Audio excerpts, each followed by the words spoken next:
Продолжим наши видеоуроки. Сегодня попробуем написать букву F, а может еще вслед успеем букву G написать. Здесь довольно просто все. Главное соблюдать высоту, потому что буковка F относится к высоким буковкам. Итак, как следуем стрелкам, справа налево, потом вниз, а потом слева направо. В общем-то и все, да? Итак, пробуем на сереньком образце. Справа налево, теперь ровно вниз вертикально, и крестообразный элемент слева направо. Коротенькая такая палочка. Так, попробуем здесь. Обращаю внимание, что на этих прописях вот совсем другие масштабы, да, вот мы видим. Посмотрим, как это будет смотреться на клеточной тетради. Здесь удобно следовать линиям клеток. Так, но это вот грубый вариант. В школе, как правило, предпочитают вот так учителя писать. И деток тоже так они тренируют. То есть не надо брать ширину всей клетки. Вот для этой поварешки. Возьмите часть ширины. Будет лучше смотреться. Аккуратнее, собраннее. Для крестоподобного элемента, крестообразного элемента используйте уже существующие линии тетрадных клеточек. Вот. Чем уже буковка F исполнена, тем она как-то собраннее и красивее выглядит. Итак, ну мы продолжим работу в нашей прописи. Мне кажется, повыше здесь красиво будет. Я вот для себя так возьму. Меня никто не оценивает, я ничем не рискую, поэтому оценки я не получаю, поэтому я смело пробую повыше. В вашей ситуации посмотрите, как у вас требуется учителем. Если обязательно важно следовать прям строго прописи, конечно, да, обязательно нужно согласно требованиям. Итак, опять ребенок может выполнить. Да, вы все-таки определитесь для себя, что у вас является эталонным размером. На первом этапе ребенок выполнил направление стрелок. Да, мне буква нравится, я подчеркиваю. Это то, как вы говорите ребенку.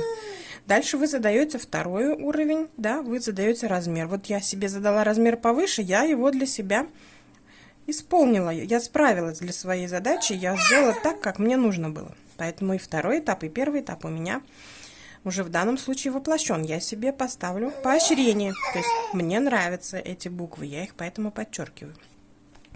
Вот эти буковки у меня, как вы видите, не подчеркнуты. Я их не подчеркнула, но и критиковать не стала. Но зато я, если вот я ребенок, я понимаю, там, где я справилась, меня заметили, меня поощрили. То есть теперь я буду стремиться опять сделать так, чтобы мне снова буквы подчеркнули. И в то же время я понимаю, что без ошибок не бывает, поэтому мне здесь есть неподчеркнутые буквы. Но меня никто не ругает, никто не критикует, поэтому я спокойно работаю и совершенствую свои буквы. Можно в тетради. То есть вот меня немножко занесло, тут у меня маленькая получилась, да? Итак, вот мама меня теперь возьмет, или мой репетитор возьмет и подчеркнет мне то, что ему понравилось, или ей понравилось. Я довольна, я справилась с буквой F. Теперь переходим к букве G. В принципе, тоже не такая уж она сложная, как иногда может показаться. Главное, О-подобный элемент, да? Он высоту одной клеточки, как правило, и поварешка вниз уходит в высоту 2 клеточки, как правило. Если это в школьной тетради, это примерно вот так получается. Буковка О, и от нее вниз идет поварешка до следующей клеточки, загибаясь влево.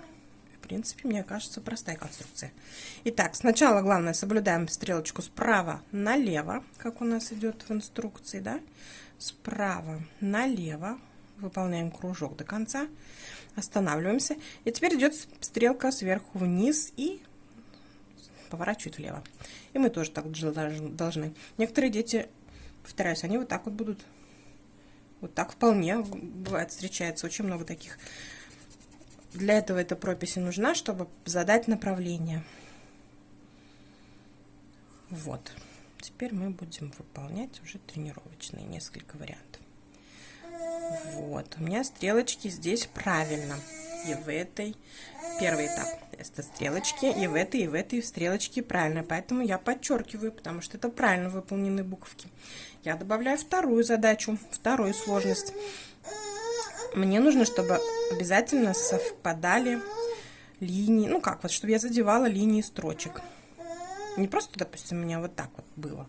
Такая тоже Г существует, но она не дает аккуратность, да, в письме. Нам нужна аккуратность, чтобы потом было удобно это читать. Для этого только и нужна аккуратность. Пожалуйста, соблюдаем еще и строчки. Вот. Задела обе строчки, хорошо. Я могу немножко переволноваться, да. Пусть. Вот так могу выполнить, да. Какие я подчеркиваю? Я здесь подчеркиваю вот эти две. Вот они удались.